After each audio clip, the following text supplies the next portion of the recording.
જય સિયારામ, જય શ્રી કૃષ્ણ બધાને. કેમ છો બધા? મજામાં? તો આજે તો હતી શીતળા સાતમ, એટલે સવારમાં મેં તો પૂજાની ડીશ તૈયાર કરી લીધી અને જવાનું હતું શીતળામાના મંદિરે. એટલે જો ચૂલો તો મેં રાતે જ ઠારી લીધો હતો, એટલે પૂજાની ડીશ તૈયારી કરીને અમે આવી ગયા શીતળા માતાજીના મંદિરે પહોંચીને બસ જો પૂજાની ડીશ આપી દીધી છે ને એ બધું પૂજા માતાજીને ચડાવે છે. અને અમારે તો જો શ્રાવણ મહિનો ચાલુ થઈ જાય ને એટલે મસ્ત આવા બધા તહેવાર ચાલુ થઈ જાય. પાંચમ ને સાતમ ને બોળચોથ ને રક્ષાબંધન ને પછી સાતમ આઠમમાં તો વાત જ ન પૂછો, એવી મોજ હોય. એટલે તહેવારોમાં આવી રીતના બહુ મજા આવે. એટલે પછી શીતળામાનો વાહો ઠાર્યો ને પછી શ્રીફળ વધારી લીધું ને ત્યાં પીપળો હતો એટલે ત્યાં પાણી રેડી દીધું. અને પછી ત્યાં મહાદેવનું મંદિર હતું ત્યાં પહોંચી ગયા. ત્યાં મહાદેવના હાટકેશ્વર મહાદેવના દર્શન કર્યા.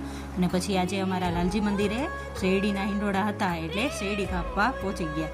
એટલે મસ્ત મજાના નાના નાના કટકા કરી અને શેરડીનો ઠેલો ભરીને પછી અમે ઘરે પહોંચી ગયા. આજે તો ઠંડુ જ જમવાનું હોય, કેમ કે આજે સાતમ છે એટલે આગલે દિવસે આ બધું રસોઈ બનાવેલી હોય એ જમવાનું હોય. એટલે હું મારી ડીશ તૈયાર કરું છું. ચણા, થેપલા, રસ છે, ભાત છે, દહીં છે, એવું બધું જમવાનું હતું.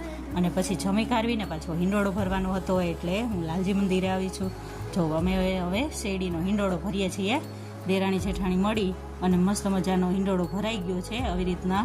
અને હા, તમે બધા કમેન્ટમાં કહેજો કે આ અમારા ભગવાનનો લાલજી મહારાજનો શેરડીનો હિંડોળો તમને કેવો લાગ્યો એ કમેન્ટ કરીને કહેજો. તમને આ વિડીયો પસંદ આવ્યો હોય તો લાઇક, શેર ને સબસ્ક્રાઈબ કરવાનું ન ભૂલતા. પછી કાનાને બેસાડી દીધા અને ઝુલાવવા માંડ્યા.